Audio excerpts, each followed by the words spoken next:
Mulai dulu Jokowi tak sana tak perpanjang sama hatimu.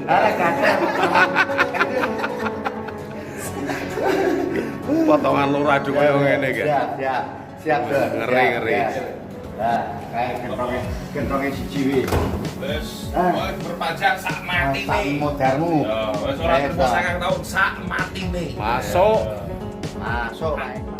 Syederulun tingkah laku kepala desa tengah menjadi sorotan dalam beberapa hari terakhir setelah adanya demo terkait masa jabatan di Jakarta. Salah satunya adalah rombongan kades dari Kabupaten Grobogan, Jawa Tengah yang videonya sempat viral di media sosial. Bagaimana tidak, kades Grobogan itu sesumbar bisa perpanjang masa jabatan dan menyinggung nama Jokowi di video viralnya. Dalam video yang beredar, kades Grobogan itu mengaku bisa perpanjang masa jabatan hingga seumur hidup.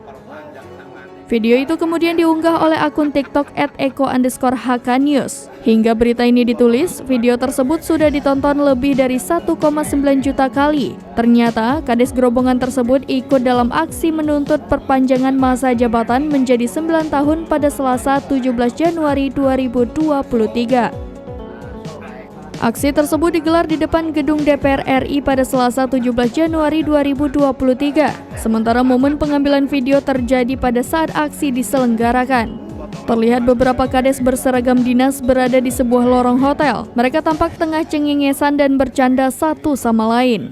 Rekaman handphone berdurasi 30 detik tersebut berujung panen hujatan netizen. Usai salah seorang kades di dalam video itu menyentil nama Jokowi dengan kalimat tak pantas. Tak jelas Jokowi siapakah yang dimaksud, apakah Presiden Republik Indonesia atau lainnya. Namun, video tersebut sudah terlanjur membuat geram warganet.